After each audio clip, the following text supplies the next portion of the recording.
Class 11 mathematics में आज जो हम लोग पढ़ेंगे 11.3 है। और आज का पूरा टॉपिक एलिप्स यानी जो दीर्घ वृत्त का समीकरण अगर आपसे कोई पूछे तो एक्स स्क्वायर बटा में ए स्क्वायर प्लस वाई स्क्वायर बटा में बी स्क्वायर बराबर 1।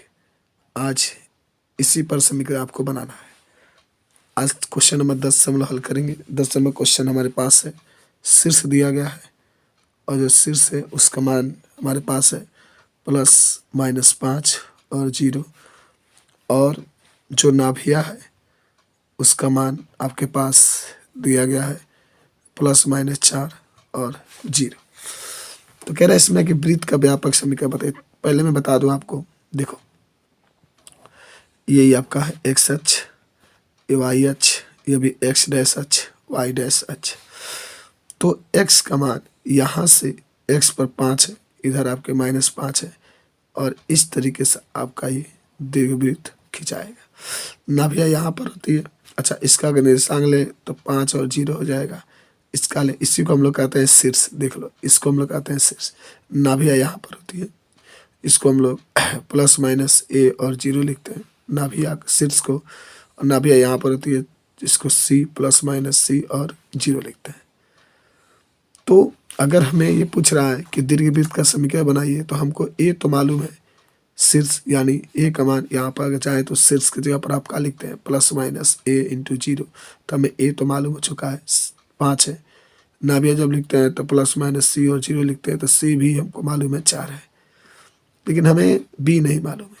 तो सबसे पहले हम यहाँ पर एक सूत्र पढ़े थे, c² = a² - b²।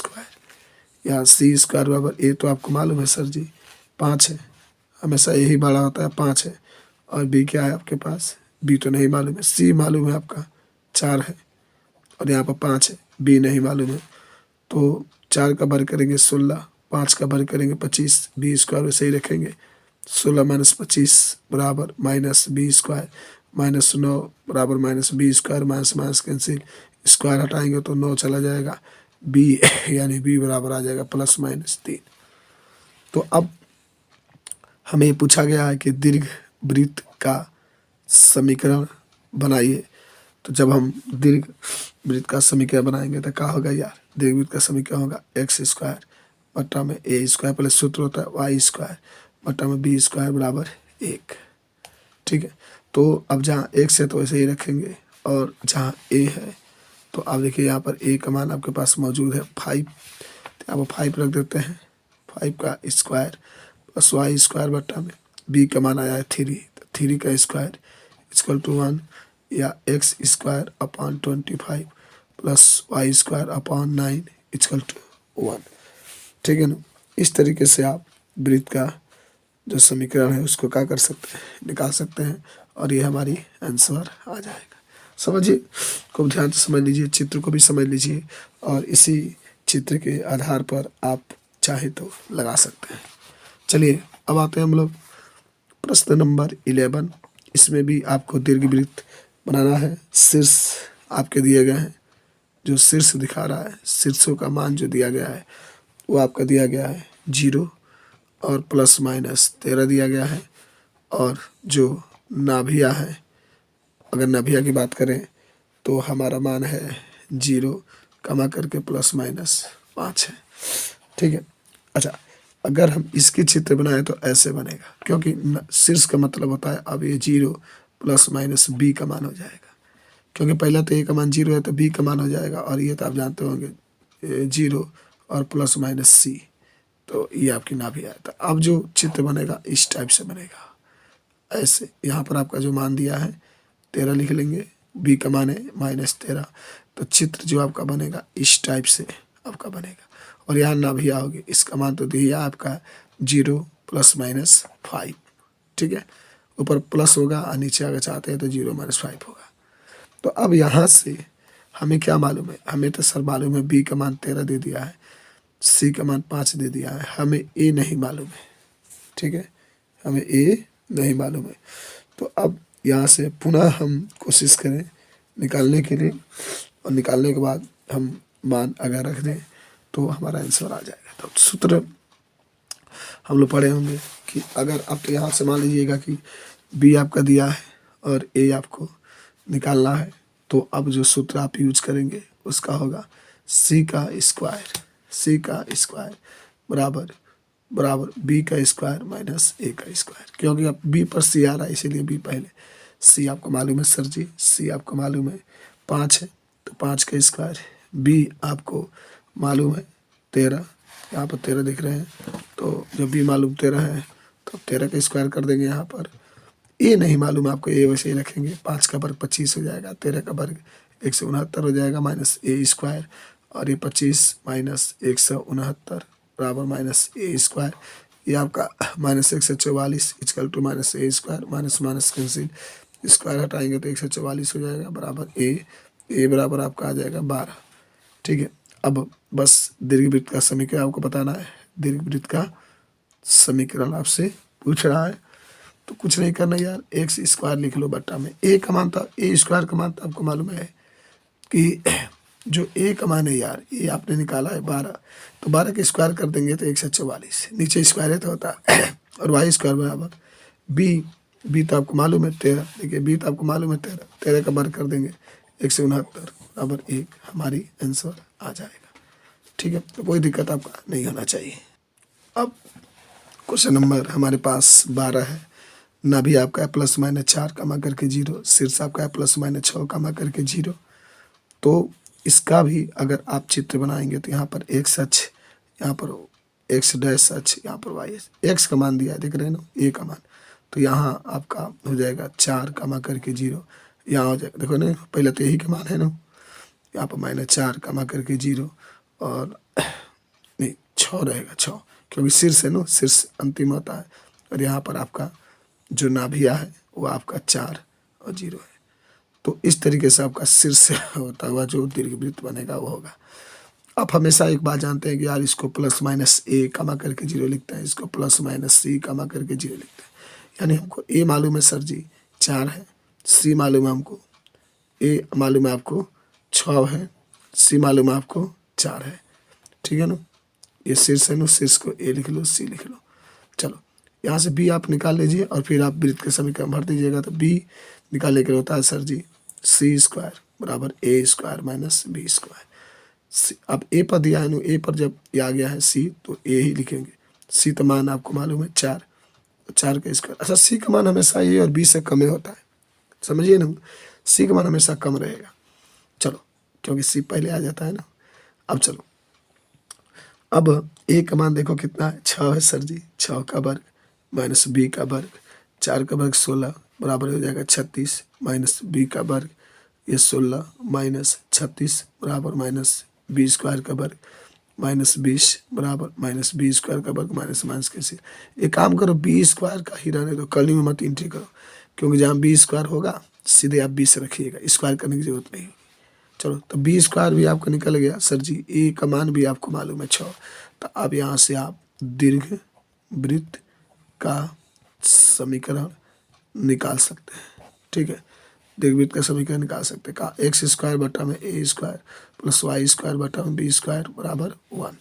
तो एक्स स्क्वायर और ए का मान तो आपके पास है सर जी 6 रखिए, 6 का वर्ग plus Y square, B square का मान है 20 रखिए बराबर 1। तो एक्स स्क्वायर बट्टा में 36 प्लस वाई स्क्वायर बट्टा में 20 बराबर 1, और ये हमारा दीर्घवृत्त का क्या हो जाएगा, समीकरण हो जाएगा। कोई दिक्कत आपको नहीं होना चाहिए। ठीक है, तो 12 नंबर क्वेश्चन भी बहुत आसान था, कोई आपको दिक्कत नहीं होना चाहिए। तो क्वेश्चन नंबर जो हमारे पास 13 है, कह रहा दीर्घ अक्ष के जो दीर्घ अक्ष है प्लस माइनस 3 है, लघु अक्ष है, लंबाई नहीं खाली लघु अक्ष है इसको। अच्छा देखो, इसका मतलब ये होता है ना कि ये, इसका मतलब होता है कि जो दीर्घ अक्ष है इसका मतलब है कि ये एक्स अक्ष पर है, लोग जो लघु अक्ष है वो वाई अक्ष पर है, क्योंकि एक्स का मान दिया है, वाई का मान 0 है, वाई का मान 0, एक्स का मान दिया है। अगर हम इसको फिगर से ड्रॉ करें ना तो यहाँ पर होगा 3 0, यहाँ पर होगा -3 0, यहाँ पर होगा 2 0 और यहाँ पर होगा -2 0। तो ये लंबा होगा, ये छोटा होगा, इस तरीके से आपका क्या बनेगा, ये वृत्त बन जाएगा। और आप सभी लोग जानते होंगे कि ये ए का मान है और 0 है, यानी यहाँ जो है ए कमा करके 0 है, ये बी और 0, यानी कुल मिलाकर यहाँ ए बराबर 3 दे दिया है, बी बराबर आपका 2 दे दिया है। और क्या पूछा है, दीर्घ वृत्त का समीकरण क्या होगा, X square bottom Y square bottom B square बराबर 1 जगह पर रखा जाएगा, एक्स स्क्वायर बटा में 3 का स्क्वायर प्लस वाई स्क्वायर बटा में 2 का स्क्वायर बराबर 1, यानी एक्स स्क्वायर बटा में 9 प्लस वाई स्क्वायर बटा में 4 बराबर 1। ठीक है, और यही हमारा कहाँ हो जाएगा, वृत्त का समीकरण हो जाएगा। ठीक है, क्वेश्चन नंबर 14 भी आ जाओ, डायरेक्टली देख लेते हैं यार। यहाँ भी क्वेश्चन में यही कह रहा है, दीर्घ अक्ष जो आपके पास दीर्घ अक्ष है वो आपका कितना दिया है, दीर्घ अक्ष का मान है 0 कमा करके प्लस माइनस करने में 5। जो लघु अक्ष है इसकी लंबाई दिया है। ठीक है, क्या दिया है, लघु अक्ष की जो अंतीय बिंदु दिया है वह प्लस माइनस 1 और 0, तो 0 कमा करके बी का मान हो जाएगा, ए कमा करके 0 हो जाएगा। ठीक है, इसको भी हल करोगे तो तुरंत आ जाएगा, दीर्घवृत्त के समीकरण एक्स स्क्वायर बट्टा में ए तो आपका कितना दिया 1 है, तो 1 का स्क्वायर हो जाएगा प्लस वाई स्क्वायर, बी का मान करने में 5 है, करने में 5 का स्क्वायर बराबर 1, तो एक्स स्क्वायर बटा 1 प्लस वाई स्क्वायर बटा में 5 बराबर 1, ये हमारी कहाँ आ जाएगी, आंसर आ जाएगी। इस तरीके से आप क्वेश्चन नंबर जो 14 है उसको भी हल कर सकते हैं। ठीक है, चलिए तो क्वेश्चन नंबर 15 है, दीर्घ अक्ष की लंबाई 26 है, नाभि आपका प्लस माइनस 5 और 0 है। देखो दीर्घ अक्ष की लंबाई मैं आपको एक फिगर बता कर दिखाता हूँ कि यहाँ से, क्योंकि आपका देखिए एक्स का मान 5 दिया है, ये आप खींचेंगे तो नाभि आई, इसका मतलब है कि 5 होगी, तो यहाँ पर 5 हो जाएगा। ठीक है, और ये आपकी शीर्ष है, लेकिन हमको शीर्ष नहीं मालूम है, लेकिन जब आप सोचिए जब दीर्घ अक्ष की लंबाई कहता है तो आप सभी को मालूम होगा कि जब दीर्घ अक्ष की लंबाई कहेगा तो इसके जगह पर 2a लिखते हैं, तो 2a बराबर आप लिख लेंगे 26, तो a बराबर हो जाएगा 26 बटा 2, और 2 से जब 26 को क्रॉस करेंगे काटेंगे तो 13 आ जाएगा। और नाभिया तब जानते होंगे यहीं पर होता है सी का मान आपका दिया है 5, और तब आपको बी का मान निकालना है। सूत्र होता है सर जी सी स्क्वायर बराबर ए स्क्वायर माइनस बी स्क्वायर, जब ए पर नाभि होगा तो पहले ए लिखेंगे, उसके बाद से सी स्क्वायर बराबर, सी का तो मान आपका मालूम है 5, तो 5 का स्क्वायर, ए आपका निकल चुका है यार 13, तो 13 का स्क्वायर माइनस बी स्क्वायर वैसे ही रखेंगे तो 25, और ये 169 होगा, इधर करेंगे माइनस 169 बराबर माइनस बी स्क्वायर, घटाएंगे तो माइनस 144 बराबर minus B square minus minus cancel, और 144 बराबर बी, तो बी बराबर हो जाएगा 12। ठीक है, अब दीर्घवृत्त के समीकरण का सूत्र सबको मालूम होगा, एक्स स्क्वायर बटा में ए स्क्वायर प्लस वाई स्क्वायर बटा में बी स्क्वायर बराबर 1, एक्स स्क्वायर वैसे ही रखोगे, जहाँ ए है ए का मान सर जी आपके पास मौजूद है 13 है, देख रहे हैं आप यहाँ पर 13 है, तो आप 13 रखेंगे तो ये 13 का स्क्वायर हो जाएगा प्लस वाई स्क्वायर, जहाँ बी है बी का मान 12 है, तो 12 का स्क्वायर बराबर 1, यानी एक्स स्क्वायर बराबर 13 का वर्ग 169 प्लस वाई स्क्वायर बराबर 12 का वर्ग 144 बराबर 1, ये हमारी क्या आ जाएगा, आंसर आ जाएगा। ठीक है, तो इस तरीके से जब भी ये क्वेश्चन आपसे पूछे जाएंगे तुरंत आप बताने का प्रयास करेंगे। चलिए क्वेश्चन नंबर 15 के बाद हम लोग 16 के पास आ रहे हैं यार। 16 नंबर क्वेश्चन आपकी है, देखोगे कह रहा है कि दीर्घ अक्ष की लंबाई 16 है। चलो भाई, दीर्घ अक्ष की लंबाई 16 दिया है। ठीक है, और क्या दिया है, और जो है नाभिया आपके पास है वह 0 और प्लस माइनस 6 दिया है। ठीक है, चलो भाई, तो आप सभी लोग पढ़ेंगे दीर्घ अक्ष की जब लंबाई की बात करेगा तो क्या लिखते हैं। अच्छा, एक बात पहले फिगर ड्रॉ कर ले इसका। देखो ये आपके है नाभिया का मतलब होता है 0 और ये प्लस माइनस सी आपका है, यानी ये बी पर होगा, क्योंकि ए का मान 0 है, सी का मान है तो बी पर होगा, तो यानी इसका मतलब है कहीं ना कहीं ये सी यहाँ पर होगा, और जो आपका ड्रॉ करेंगे फिगर इस तरीके से होगा। ठीक है, तो दीर्घ अक्ष की बात कर रहा है कि लंबाई कितना दे दिया 16, लेकिन यहाँ पर आप लिखेंगे बी बराबर दिया है 2b बराबर लिखेंगे 16, क्योंकि वाई अक्ष पर है ना, तो बी बराबर हो जाएगा 16 बटा 2, काटेंगे तो कितना होगा सर जी 8 हो जाएगा, और सी का मान कितना दिया है 6, तो पहले ए का मान निकालना पड़ेगा, तो सी स्क्वायर बराबर B square minus A square. ठीक है, सी का मान है 6, 6 का स्क्वायर, बी का मान है 8, 8 का स्क्वायर, ए वैसे ही रखेंगे 36 हो जाएगा, बराबर माइनस इधर आएगा 64 हो जाएगा, माइनस ए स्क्वायर, 14 में 6 हो जाएगा 8, और यहाँ पर 5 में 3 जाएगा 2, माइनस 28 हो जाएगा, बराबर माइनस ए स्क्वायर वैसे ही केवल ए स्क्वायर जब आएगा तो आप 28 इसका स्थान पर रख दीजिएगा, कोई दिक्कत नहीं है। ठीक है, चलो देखना ध्यान से थोड़ा सा, कितना हो गया, अच्छा 1 मिनट, 1 मिनट। ठीक है, चलो ये आ गया, 28 आ गया आपका। अब क्या करेंगे कि इसके मान को भर देंगे तो हमारा आंसर आ जाएगा। ठीक है, एक्स स्क्वायर बटा में ए स्क्वायर प्लस वाई स्क्वायर बटा में बी स्क्वायर बराबर 1, तो क्या हो जाएगा एक्स स्क्वायर, अब जहाँ ए है 28 है 28 रख दीजिए, वाई स्क्वायर जहाँ बी है 8 है तो 8 रख दीजिए, बराबर 1, ये हमारा कहा जाएगा आंसर। तो बस आज के लिए इतना, धन्यवाद।